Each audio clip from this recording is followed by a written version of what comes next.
thing is, until you can erase 3 Februaries, shut up. Bang! Quality over quantity. LeBron has beaten some of the best competition in NBA history. He's the GOAT emoji. I will not cuss. I will not cuss. I will not swear. I will not swear. Where sports is the base, life and fun are the results. This is the Brian Snow Show.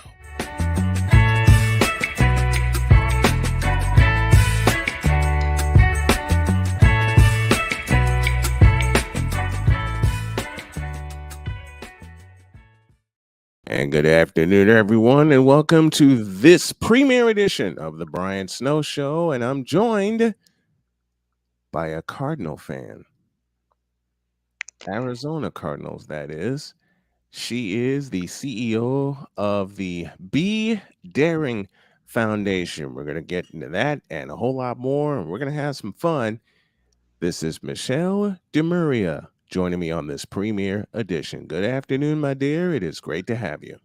Thank you so much for having me. It's a pleasure to be here. So excited to talk shop with you. You realize that team on your hat's going to get beat on Sunday because I they know. faced my team in the I know. 49ers. It's okay. We chalk this up as a learning experience season. That's how I look at it this year. Learning experience on what injuries do to a team. Yeah, and having the right right people on your team. You can chop that up to that too. Let's start here. Tell me about the BEE Daring Foundation. I saw the name of it, I loved it, and I got to know more about it. Tell me about the foundation. So we are the first civilian mental health organization. So what that means is we're not therapists, we're not counselors, we're just your average Joe sharing our own personal experience with mental health. As someone who was diagnosed with post traumatic stress disorder in 2017, I really took a deep dive into how I could help others like myself because, I have an incredible counselor. But when I'd leave my sessions, I'd be like, where do I go from here? There's no Right. community for me to enjoy being able to share my story with. So that's the purpose of this foundation is to create this community filled with sports and everything you can imagine wrapped up into one.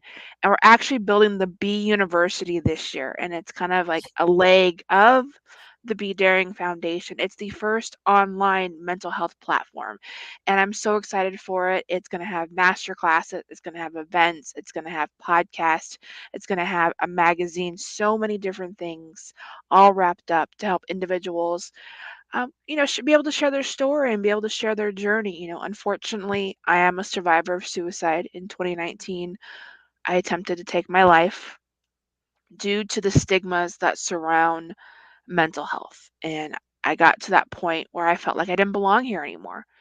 And so even though I wear this cap because it reminds me that I'm just like everybody else that likes sports. No one would ever know I have PTSD because I'm wearing a beanie with the Arizona Cardinals logo. You'd think I'm an avid sports fan. You would never know that I'm a survivor of rape, that I'm a survivor of suicide, and that I've been living with PTSD since 2017. When I read that part, survivor of rape and about everything about mental health, those are the two main reasons I wanted to connect, because I too am a survivor of domestic abuse. That happened back in 2015. Got diagnosed with depression in 2017, and I've been told so many times, and I know you have also. There's no time for depression.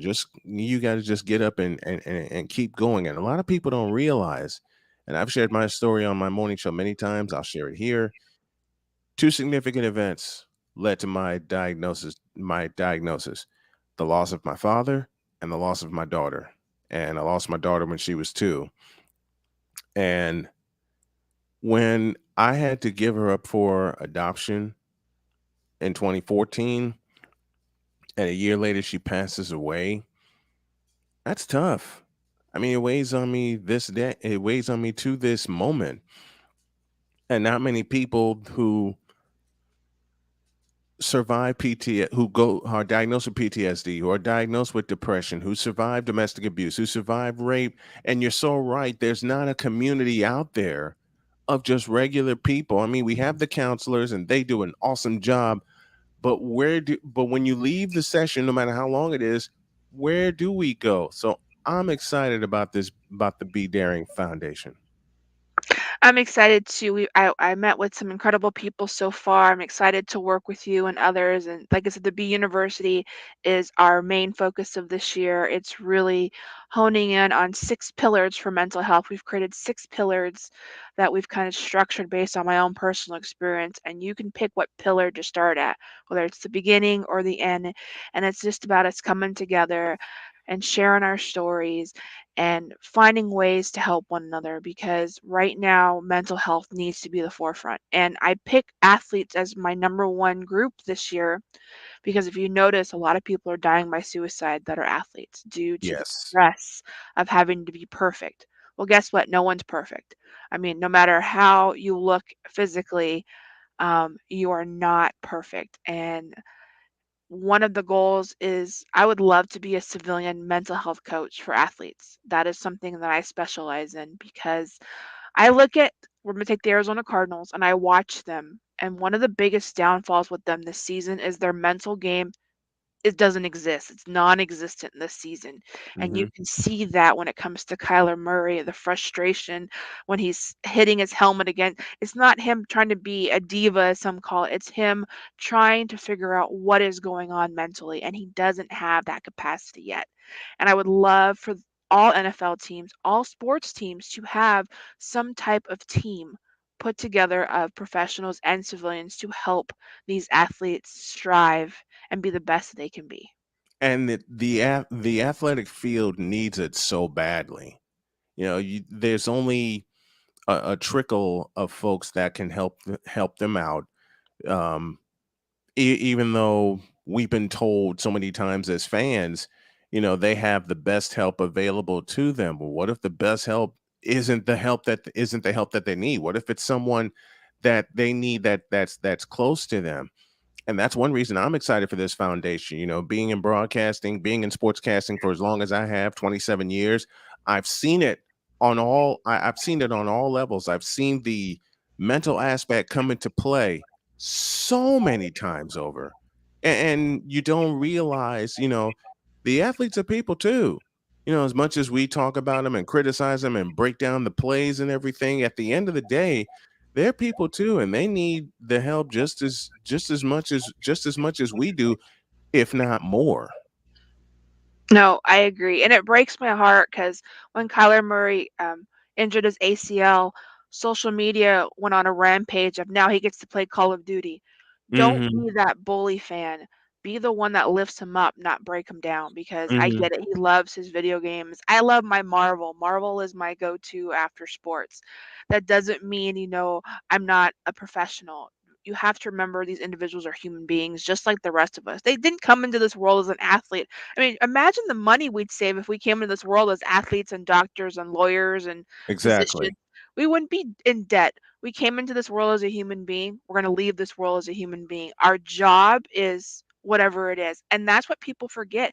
Being an athlete is their job. It's not like they're doing it just to do it. It's their job. They just happen to enjoy. And yes, the biggest obstacle is the amount of money these athletes make. I mean, I'm sorry, that's a little ridiculous the amount of money they make, but that's a Hmm. whole other conversation. But I think part of that stigma is because they make that amount, people can't look past the dollar signs to see these individuals are really struggling deep within themselves. One of my favorite athletes of all time is Michael Jordan. And he said in his book, and he said so many times over, that it felt like there were eyes on his skin with so many people watching him and following him on and off the floor. If there is an example of an athlete needing, and I'm not saying he did need it, I'm pretty sure that he got the mental health that he need, but think of the era that he played in. He played in the 80s, where the stigma if you think about it, in the 80s was just getting started. I mean, it's Mhm. overblown right now with the advent of social media, but think about the athletes that played in the 70s and the 80s and the 90s before the advent of social media and so much help that they needed to deal with um being off the floor and everything they had to go through, and no one was there. It just felt like to me that no one was there for them in the capacity that they needed then, and that's certainly true now. No, I agree with you, and I think it's worse now because there's this persona of you have to be the best. You have to be the best kicker. You have to be the best pitcher. You have to be the best hitter. No, be the best that you can be. It doesn't matter if Mhm. you strike out once or twice or if you don't get that home run or that grand slam. Do it because you love the game. And I noticed that's a trend. People don't love the game anymore. Fans don't even really love the game anymore because there's Right. that overcast of darkness right now because nobody knows how to go and enjoy the game anymore. It's you can't even be civil to one another. I love talking to my opposing fans. They're some of the best fans I've ever met, just Same, talking to them and same. talking smack to them and saying, it's so much fun just being able to have that interaction and be able just to feel like a human being in an environment where we all should have fun and not worry about what someone else is going to say to the other. Exactly. And I love talking to opponents of my team because at the end we're all fans. Mhm. We're all taking in the sport. We're all taking in the game. And at the end of the day, athletes are people. They have lives just as we do. I mean, we could sit and break down different games 6 ways through Sunday, but there is a part of me, especially with how how the athletes in many ways, and I'll go ahead and say it, are forced to operate. And you just said it a moment ago. They have to be the best at what they do. And the stigma is you're a professional athlete. You're the best at your game. You're one of the few people that get an opportunity to do what you love to do. All that may be true, but there is at the end of the day, if you're not the best, especially with the advent of social media, there is a cost to it. And a lot of it leads to suicide, as you mentioned earlier. No, you're right. And, I have to speak about JJ Watt real quick. That man I have so much respect for. He took evaluation of his life after what happened with his heart. And yes, he Mhm, could probably play another 3, 4 years top notch. But he took into perspective he's a father now, he's a husband, and he really dove deep within inside him and said, "You know what? I get to leave on my own terms. I'm not going to be wheeled out on a cart or in an ambulance or some other way. I'm leaving this game on my own terms." And I have so much respect for him for the way he's proving that you don't have to stay until your arm falls off, so to speak. You leave mhm. on your own terms and you'll be respected a lot more.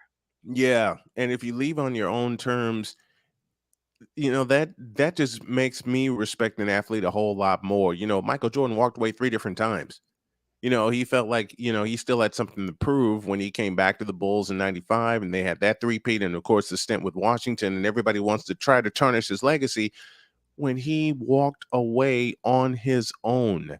April 16, 2003, the last game of Michael Jordan's career.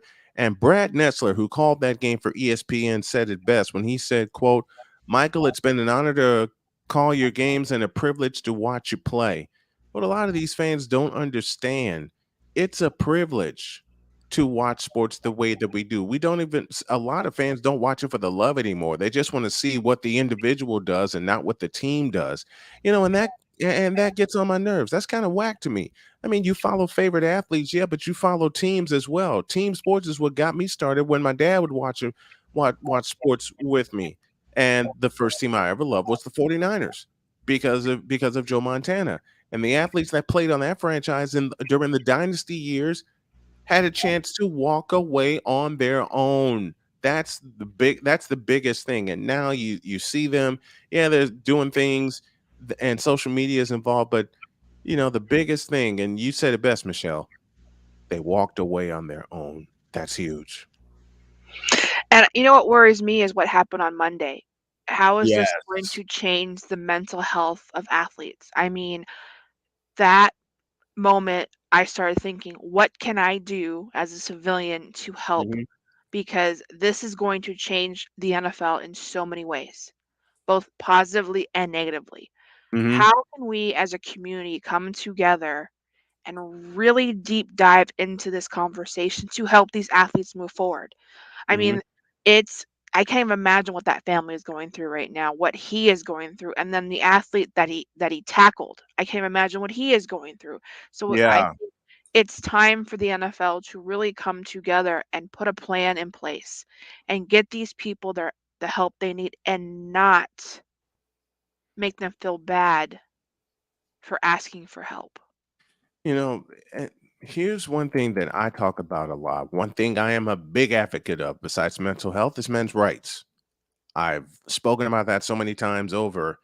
And what people don't understand is the men that play the games, the men that play these that play the sports.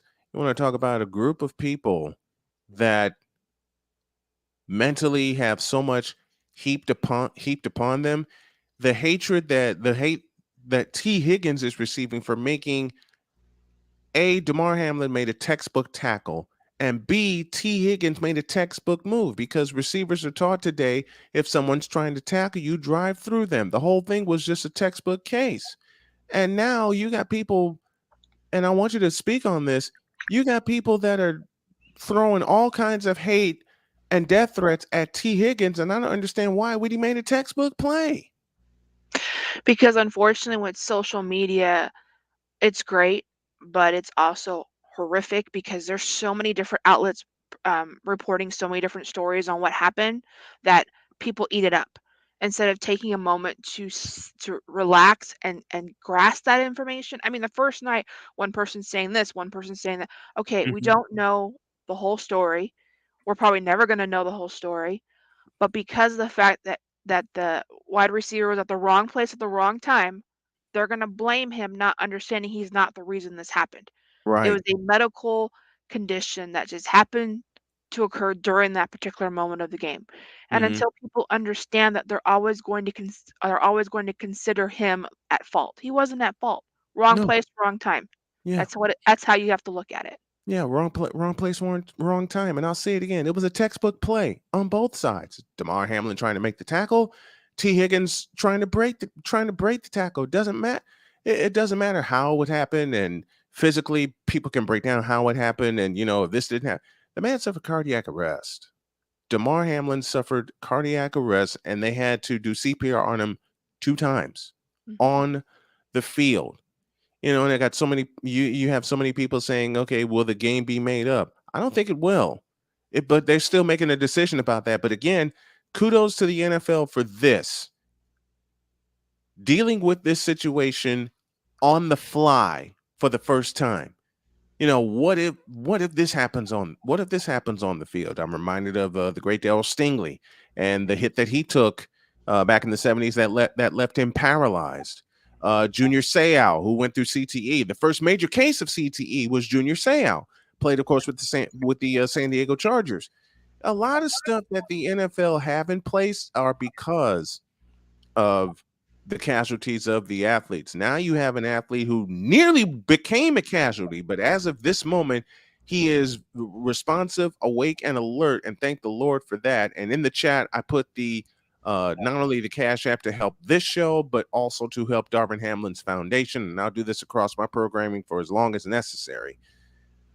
But this is one of the reasons why I wanted to have you on, because that's a civilian. You've been there. You've done that. You've tackled that.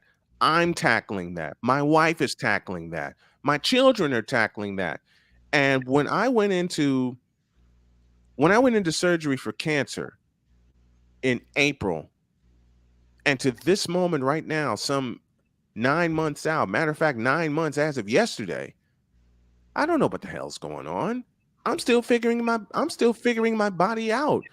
When I can get a nap, when I need to be awake, when I can train to get strong and healthy again. This is the first stretch in a while I've carried less than 300 pounds. And I've done it now for 8 months. There's a mental aspect with athletes and those who follow sports like you and I, those who cover it like I do, and with my friend Jonathan Sofel, who covers the Lakers. There's a mental aspect to any and everything. And again, I'm so excited about the Be Daring Foundation, and I'm thrilled to work with the Be Daring Foundation. In fact, I'd love for it to be a sponsor slash advertiser of this and all the programming I'm putting on my network here, because the mental aspect of this is not only good but necessary. You are correct, and we would love to be a part of this however we can. I think the biggest thing is that people need to understand if you're dealing with mental health, it's okay. It's part of the norm. It's Hmm. not something that's just gonna happen one day and not the next. I've been Right. living with it since 2017, and there are days I wake up and I cry for no reason. There are Hmm. days that I wake up and I am frustrated and I am angry, and then there are days I wake up and I'm like, "The Cardinals are coming on. They're probably gonna have about 52 penalties in today's game, but that's okay because at least I can enjoy my sports." And Yes. you have to find outlets. Anybody watching, find outlets, whether it's music, it's books, it's sports, it's TV, cooking, whatever it is. Hone in onto that positivity, Hmm. and I guarantee your mental health is going to change in so That's many different ways. Man, since I got Find a diagnosed in community. 2017, I've had to find outlets. Hell, I've had to find outlets well before I got diagnosed. One of my outlets is video games. And I'm talking about the old ones. The old video games that I used to play back home in Chicago. And all right, I know I'm going to date myself, but I wasted a lot of money and a lot of allowance playing this game right here. Me too. I love that game. There's nothing like a little Pac-Man to help get you through the day. And what a lot of people don't realize, old school games like that, games period, video games like that help you get through. Mhm. Jonathan Mathis, my dear friend, the sports judge out in Los Angeles, play with your baby. Absolutely. Before I lost Donna, I had the chance to have tummy time with her and play with her. I speak to my children on almost a daily basis. I reach out to my grandchildren. I text my wife, every day to help get through. And when I mentioned video games, of course I mentioned Pac-Man, which this happened quite a few times. And I also love I also love cartoons. And anyone who knows me or knows of me and has listened to any of my programming knows my favorite character says this. What's up, Doc? You can't go wrong with a little Bugs Bunny. You can't go wrong with old school cartoons at I'm all. a Thundercats, and my current cartoon is Yu-Gi-Oh! I'm a huge Yu-Gi-Oh! Fan. I've got the cards. I watched all 5 seasons about 10 times. That's Oh man, that's the great. original Thundercats are my go-to from back in the 80s. I love them. Oh, She-Ra and She-Ra, yep, yep. yep, those were my go-to cartoons. I love Super Mario Brothers. I used to play Spec Ops. Spec Ops was my other go-to. Actually, was the first girl to beat that game in my family. It took me I 2.5 love it. hours, but I I love love it. that. Disney, I love Disney. Mhm. Um, I am just music. I listen to all sorts of music. I've got about 100 playlists that I just pull up when I need them, from salsa music, because I used to compete in Latin and ballroom dancing, so that was kind of one of my go-to back in the day. Yeah, Yep. like I said, I'm a diverse individual, but sports. I've been watching the Cardinals since I was 8, I and love they it. are my pride and joy. No one's gonna get me to defer from the Arizona Cardinals. I don't care if they're 0 and 17 one season. They are my my go-to team from here on out. You with the Cardinals and me with the 49ers, and the 49ers have had some down years. And I get teased all the time by my friends, but they know what's going on. There are two teams in my household. I'm wearing one, which is my wife's team, the Indianapolis Colts, and my team's the 49ers. And Jody did the sweetest thing for me. She bought me one of those lawnmower hats, or a dad hat, as we call it, that have the 49ers on it. And she bought me a shirt for Christmas that had the old school 49ers logo on it. And she smiled and looked at me, and she says, "Do you know how hard it is to find a shirt with the old school logo on it?" I said, "That is great. And it is great to have, and surround yourself with positive people. That's one of the biggest points. And it's going to take you a while to find those positive people that are going to be with you throughout everything. And one of the positive folks that are with me is on with me Thursdays and Fridays. That's my buddy Wise, Will Otero, joining me. Hey, hello to you, my friend. Um, and so let me acknowledge Scott Fox. He was the first commenter. He says authentic, real. Thank you, Scott, and thank you everyone who has tuned us in today. If you can help us out with a cash app for the program and for the network, that would be necessary. Look in the chat. Darvin Hamlin's GoFundMe is also in the chat as well. Talking with Michelle DiMuria of the Be Daring Foundation. The title of it alone, the first two words of that alone, be daring. You got to dare yourself to come away from that stigma, because mental health is a stigma that hits everybody at one point or another, maybe for a reason, a season, or for a lifetime. And for me, I know it's a lifetime, going through some traumatic events. But you know what the fun part is? With friends like you and a foundation like yours, you get a chance to come all the way back from it, to strap on the headset and go on that 99-yard drive and beat the stigma. You get a chance every day to beat the stigma. And like you, I have days where I wake up in tears. And do I know the reason most of the time? No, especially lately. And I gotta give kudos to my wife, because I'll start crying at the drop of a hat, and she'll just put her arms around me and she goes, What's wrong? What's the matter? Influences like that can really, really help people. Yep, you're right. I have an incredible guy in my life. He's my best friend, and he is absolutely incredible, and I'm so lucky to have him. I've lost a lot of friends over the Hmm. past few years because they don't understand PTSD. They want me to like take a medication and get over it. That's not how it works, unfortunately. No, it's And not. until I really deep dive into my sexual assault, I think it's going to be a while before I'm back to the person I used to be. I'll never be 100%. I had Hmm. back surgery in 2018, and that's what kind of sent me down that spiral, because it was a result. My back got injured through my rape, and so Hmm. seeing those scars every day and being vulnerable really impacted me mentally, and so it's tough. And I think, with the university that we're creating, it's that lifeline. It's going to be that lifeline for everybody, regardless of whether you're a parent who has a child who's struggling, whether you're struggling yourself.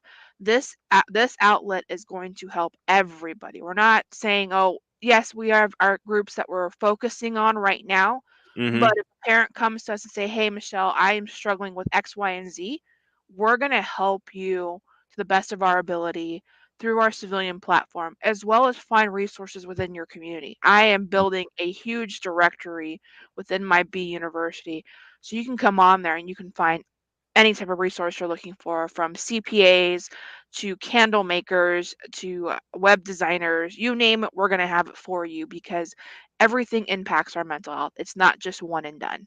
Are you in Arizona? I am in Arizona. Beautiful. Because the wife and I have been talking, and as much as I want to go back to North Carolina, where my wife and I were living, she said to me, "Baby, I'm being pulled in the direction of Arizona."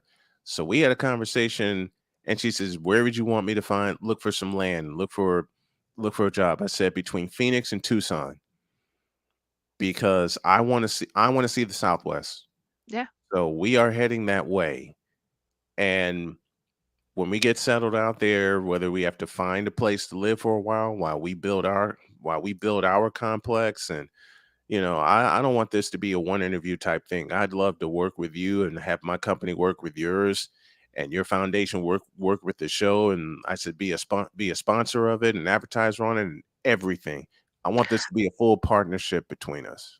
I do as well. I could see us doing a lot. Like I said, I one of my goals is to be a civilian mental health coach for the NFL. That's my goal. I have it'll probably take a while to get my foot in the door, but I Hmm. feel like as a woman, I can provide a whole new perspective on mental health. Men are phenomenal, but with what I've been through, you hear Yes. about these stories with the NFL players and some of the mistakes they've made. I would love to teach them my Through the Eyes of a Survivor workshop. It's about Hmm. sharing my story in depth. I've had a lot of positive feedback on it, because I do a deep dive on what happened to me, and it really opens people's eyes up on how to react to those around them that have been in the same situation as myself. I have surrounded myself with sports long before I became a broadcaster. That's my major outlet. Spending time with my wife is another major outlet for me. Well, we have rabbits out in our barn. We got 4 kittens that are growing up fast, and I got a little dog, Lucy. Spending time with her, doing my programming here has helped.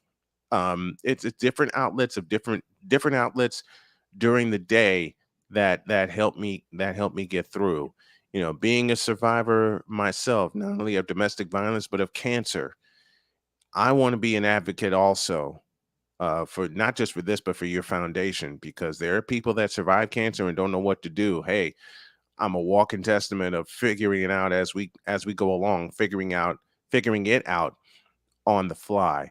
That's Michelle DiMuria, the woman in charge of the Be Daring Foundation.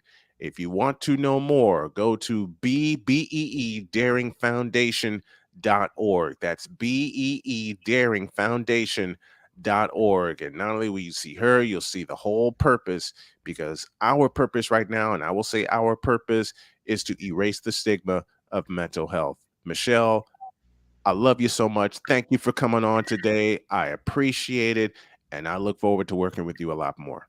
I look forward to as well. Thank you. If the Cardinals win on Sunday, I won't hold it against you, and hopefully you won't hold it against me. I still want to work with you, but hey, miracles do happen.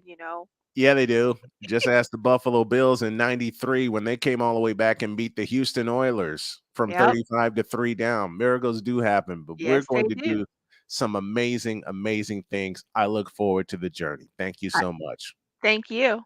And thanks everybody for tuning in to this edition of the Brian Snow Show. We'll be back tomorrow at our normal time, which is 3 o'clock Eastern. Now, I got to go see a doctor. I'll see y'all tomorrow.